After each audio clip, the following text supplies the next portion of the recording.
कैसे शेख साहब, ये तो होता है अमूमी तौर पर इलेक्शन मुहिम के दौरान सियासतदान अपनी इंतखाबी मुहिम के दौरान दूसरों पर इल्ज़ाम भी लगाते हैं, जारहाना सियासत भी होती है, इलेक्शन कैंपेन का ये हिस्सा होता है सब कुछ। लेकिन जिस अंदाज से पीपल्स पार्टी पुकार रही है आपको कि आप सिलेक्ट होने जा रहे हैं, आवाम आपको वोट नहीं देंगे, लेकिन आप एक बार फिर जो है वो सिलेक्ट होकर वज़ीर आज़म बनना चाहते हैं, इन हालात में इंतखाबात के बाद क्या पीपल्स पार्टी और PMLN इकट्ठे बैठ सकेंगे?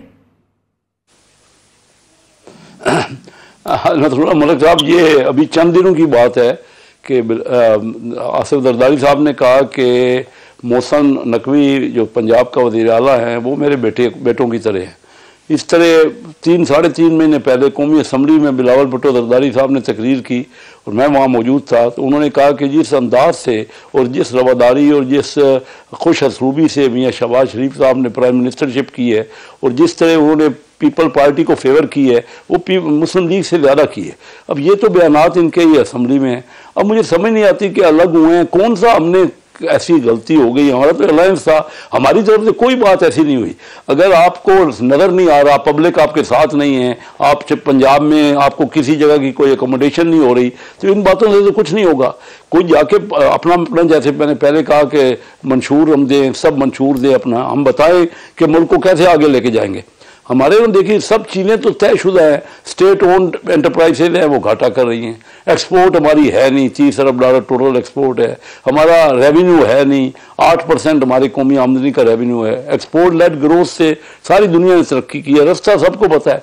बजाय कि हम वो बातें करें, समझाएं ना। मैंने आपसे पहले कहा कि 9.5 करोड़ लोग गुर्बत के लकीर के नीचे हैं। चीन ने 60 करोड़ लोग जो गरीब थे उसको निकाल दिया गुर्बत से। हमने एजुकेशन दी नहीं। हमने क्या, देखिए किंग एडवर्ड कॉलेज और मुगलपुरा इंजीनियरिंग लाहौर में पार्टीशन यानी हमारी आज़ादी से पहले के थे। इसी तरह NED इंजीनियरिंग कॉलेज और डाउ मेडिकल कॉलेज कराची में 1947 से पहले के थे। ऐसे सैकड़ों कॉलेज हमने क्यों नहीं बनाए जिसमें बच्चे हमारे हुनर सीखते हैं? या टेप्टा के जो इदारे थे, हमारे बच्चे 24 करोड़ की आबादी है, दिमाग है हमारे पास, हमने उन दिमागों से फायदा क्यों नहीं उठाया? हम आपस में लगे हुए हैं, वो अच्छा वो बुरा, वो हम सब पाकिस्तानी हैं ना जी, पाकिस्तान के लिए सब ने काम करना है। तो आए बैठे मिलजुल की मफाहमत करें, अपना अपना मैनिफेस्टो दें, पब्लिक के पास जाएं, पब्लिक को अपना प्रोग्राम दें और ये सिर्फ या ये बता दें कि कैसे इनको लेवल प्लेइंग फील्ड नहीं मिल रही। मुझे भी तो समझ आए ना, मैं भी हल्के में अभी हल्के से होके आ रहा हूँ, एक हफ्ता उधर था चनियोट में, तो मुझे ये बताया तो जाए कि इनको किस चीज का हमें मिल गई है लेवल प्लेइंग फील्ड और इनको नहीं मिली। कोई कंप्लीट एविडेंस देना जी। ठीक है, कैसे सब प्रोग्राम का मुख्तसर वक्त है थोड़ा सा आज। नाज बलोच साहब, कैसे लेवल प्लेइंग फील्ड नहीं आपको मिल रही जो कैसे शेख साहब कह रहे हैं?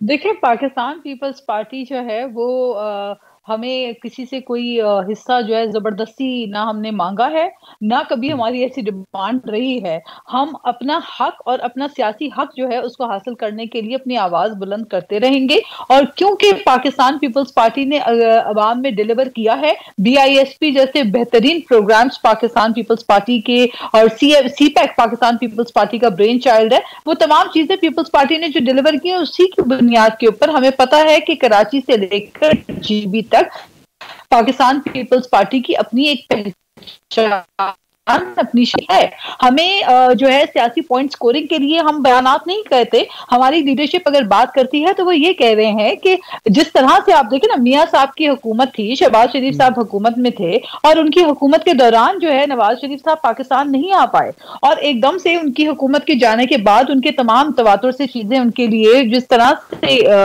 तासुर आ रहा है कि जो उनके लिए आसानियां हो रही हैं, तो डेफिनेटली क्वेश्चन मार्क तो पैदा होता है। मैं आपसे अभी थोड़ी देर पहले यही बात कर रही थी कि यह वही तासुर है जो PTI दिया करती थी।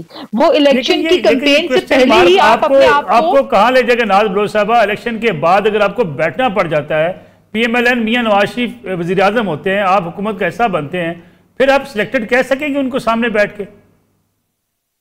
देखिए, पाकिस्तान पीपल्स पार्टी के तो लीडर ने इमरान खान को सिलेक्टेड कह दिया, इमरान खान को पता ही नहीं चला और वो तालियां भी बजाते रहे उसके ऊपर और बहुत देर बाद उनको पता चला कि उन्हीं को सिलेक्टेड कहा था। तो ये जुर्रत और हिम्मत तो पीपल्स पार्टी की लीडरशिप में है। हम जो बात करते हैं अपनी बात खुलकर करते हैं। लेकिन सिलेक्टेड के साथ हुकूमत में कैसे बैठेंगे? एक तो आप कहेंगे ये अवाम के वोटों से आके बात करते हैं। एक जमहूरी जमात कैसे कहेगी कि आप अवाम के वोटों से मुंतखब होकर नहीं आए लेकिन हम आपके साथ हैं? देखिए ये तो अब देखिए हम तो समझते हैं कि जो पाकिस्तान ने तरक्की किया उस मुश्किल वक्त में 2008 में जब मुल्क दहशतगर्दी की लपेट में था और मुल्क में 2 खौफनाक सैलाब आए, उसके बावजूद हमने कोई रोना पीटना नहीं डाला, हमने डिलीवर करके दिया।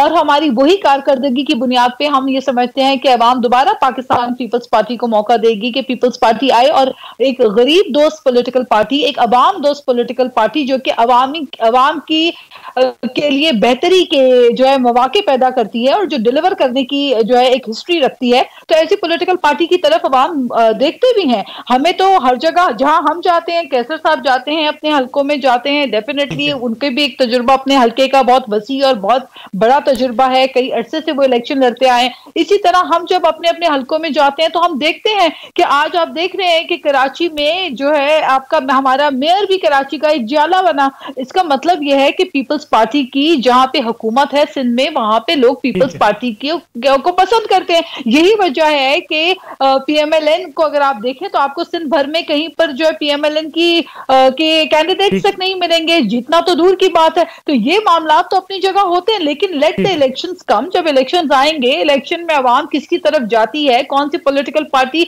इस पोजीशन में बनती है कि वो हुकूमत कायम करे, तो तब की बात है। लेकिन अभी से ही विक्टोरियस स्पीचेस जिस तरह से पीएमएलएन देने की कोशिश कर रही है और तासुर देने की कोशिश कर रही है कि गोया के उनके लिए तमाम चीजें पहले से प्री प्लान्ड है, ये तासुर गलत है और यही इलेक्शन में सवालिया निशान बन के सामने आता है। Let the day come, let the people decide. 8 फरवरी को अवाम अपनी वोट की ताकत के जरिए खुद निकल के अपना फैसला करें कि वो किस सियासी जमात को अपने लिए बेहतर समझते हैं, पाकिस्तान की तरक्की के लिए किसको बेहतर समझते हैं। ठीक है अब्दुल्ला हमीद गुल साहब, आपको लगता है कि इस वक्त जो इलेक्शन होने जा रहे हैं उसमें कोई इत्तेहादी हुकूमत बनेगी, या मियां नवाज शरीफ जो दावा कर रहे हैं कि हम जो है अपने नंबर्स पूरे कर लेंगे और मुस्लिम लीग के पास सादा अक्सरियत होगी? नहीं, इत्तेहादी तो हुकूमत बनेगी। और आपने कहा कैसे मिल के बैठेंगे, मैं इस बात पे हंस रहा था। उसी तरीके से जिस तरह से जब बैठे, जिनको कहा कि पेट फाड़ के उनकी दौलत लाएंगे, उनको सड़कों पे घसीटेंगे, फिर साथ बैठ गए ना। और फिर क्या हकीकत नहीं है कि उस टाइम पे शहबाज शरीफ साहब को जो है वो वजीर आजम माना और फिर उनके साथ मिलकर हुकूमत की गई। और अभी जो मर्जी कहते हैं कि जी हम तो पीडीएम का हिस्सा नहीं थे, तो फिर हुकूमत में जो थे वो कौन थे जो फिर वो हिस्सा नहीं थे? फिर इसका मतलब है वो दूसरी पार्टियों से उनका कोई ताल्लुक नहीं था। देखें, सीधी सी बात है, पता चल रहा है कि मौलाना फजल रहमान जो है वो बहुत मजबूत हो रहे हैं और उनके सिंध के अंदर एक काफी वाजे उन्होंने अपनी कामयाबी हासिल की है। इसी तरीके से जो मुस्लिम लीग नवाज है उसकी भी एक जगह बनती भी नजर आ रही है। इसलिए कोशिश ये की जा रही है कि इतना शोर व हंगामा किया जाए जिसके नतीजे के अंदर बलूचिस्तान में एक तो कोएलिशन हुकूमत वो तो बड़ी वाज़ेह नजर आ रही है।